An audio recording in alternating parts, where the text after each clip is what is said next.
For as long as there's been medicine, there's been this battle of ideas. On one side, you have the big, established institutions, the ones setting all the rules and standards. And on the other, well, you've got the Mavericks, the outsiders, the rebels with these incredibly radical new theories. This is the story of two of those Mavericks who both claim they could cure cancer and the powerful establishment that stood right in their way. All right, so here's our roadmap for this deep dive. We're going to start with medicine's Great Divide to set the scene. Then we'll get into the specifics with the cases of Royal Rife and Harry Hoxsey. We'll look at the powerful gatekeeper they both faced and then compare their very different fates. And finally, we'll try to answer the big question, why do we still believe in stories like these? Just think about that question for a second. What if a cure for cancer was found and then just buried? It sounds like the plot of a Hollywood thriller, right? But for a lot of people, this isn't fiction. It's a deeply held belief. And it makes you wonder, what happens when a potential cure, whether it's real or not, threatens the very foundation of a multi-billion-dollar industry? To really get the stories of Rife and Hoxsey, we've got to rewind the clock. We're heading back to the 19th century, a time when the whole idea of what a doctor even was totally up for grabs. See, back then, you basically had two different camps. First, you had the allopathic doctors. These are the folks who practiced what we'd now call conventional medicine, drugs and surgery. But then you had the alternative healers who used natural and herbal remedies, stuff that was passed down through generations. These healers were everywhere, and here's the kicker. They were often a lot cheaper, which meant the mainstream doctors were really struggling to make a living. And this is where everything starts to change. In 1847, the allopathic doctors decided to organize. They formed the American Medical Association, the AMA. And let's be clear, it wasn't just a professional society, it was basically a trade union designed to protect their financial interests. By 1901, their own journal was saying out loud that the growth of the profession had to be stopped to keep it profitable. This all led to a huge moment in 1910, the Carnegie Report, which demanded standardized medicine. And that one move would consolidate the AMA's power and completely reshape American healthcare forever. And the impact was just staggering. In just about 30 years, the number of medical schools in the U.S. was slashed by more than half. It went from 160 all the way down to 66. Schools that taught alternative medicine were given a choice: adopt the AMA's curriculum or shut down. And this consolidation disproportionately crushed certain groups. Most medical schools for black students were closed. All medical schools for women, gone. All of a sudden, the path to becoming a doctor became incredibly narrow, and the AMA was holding the only map. So into this newly standardized world steps our first maverick, Royal Raymond Rife. He was a brilliant scientist with a totally revolutionary idea about what causes disease and, more importantly, what could cure it. Now, Rife was no backyard inventor. This guy studied at Johns Hopkins and trained with the best optics experts in the world at Zeiss. He was a hands-on genius who built his own incredible equipment, including this famous universal microscope, a machine so powerful it could magnify things 60,000 times. That was way beyond anything else at the time. And with it, he could see living viruses no one had ever seen before, including one he named the BX virus, which he was absolutely convinced was the real cause of all cancers. The idea behind Rife's work is actually pretty cool. It's all about something called resonant frequency. So everything, a wine glass, a bridge, even a living cell, has a natural frequency that it vibrates at. And if you can match that exact frequency with an outside force, like an opera singer hitting that perfect note, you can cause the object to absorb so much energy that it literally shatters. Rife's big idea was, could he do that to a deadly virus? So here was his method. Step 1, he would isolate the specific bug he wanted to kill. Then, using his super powerful microscope, he'd find its unique vibrational signature, which he called its mortal oscillatory rate. And finally, he would use his Rife machine to blast that exact frequency at it, causing the pathogen to basically explode while leaving all the healthy tissue around it completely untouched.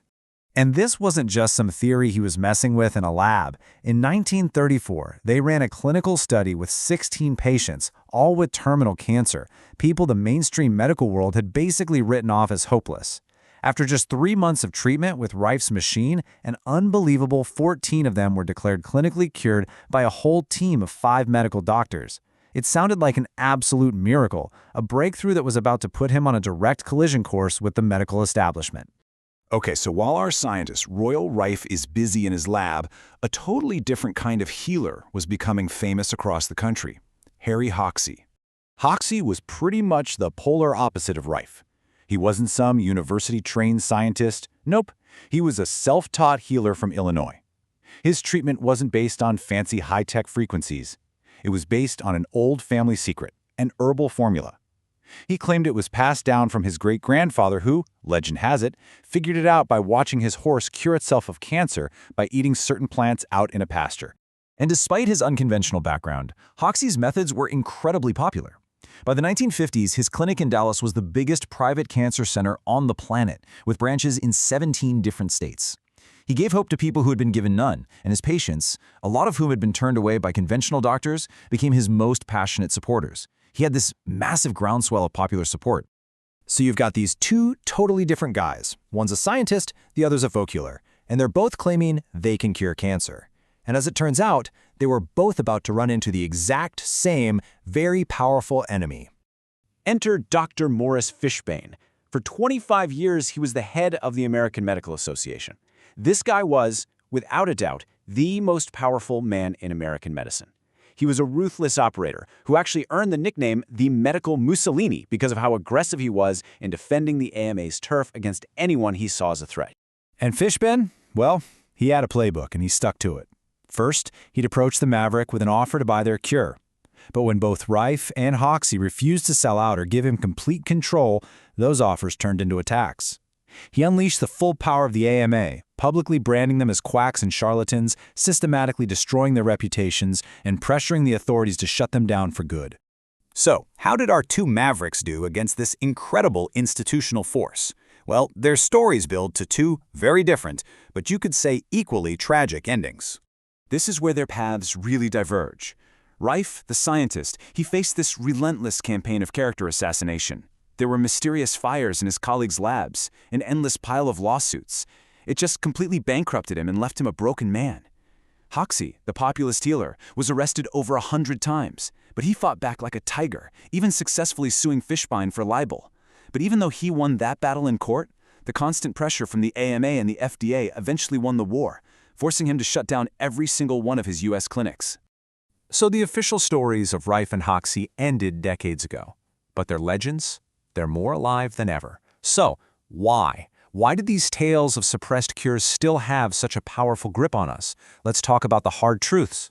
This is it, right? This is the million-dollar question.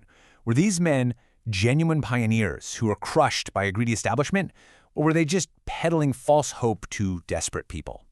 The answer, according to the historical record, is, well, it's complicated. And for their believers, it's probably pretty disappointing.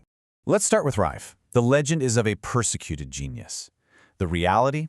Well, while he was a brilliant inventor, there's no verifiable, independent scientific evidence that his machine ever actually cured cancer. The source is also clear that he wasn't a medical doctor. That doctor title came from an honorary degree, not from a medical school. So his amazing story just doesn't have the proof to back it up. And what about Hoxsey? The legend paints him as this folk hero who took on the big guys. But the reality is that his herbal formula is still unproven, and we now know some of its ingredients are actually dangerous. But here's the most tragic irony of all.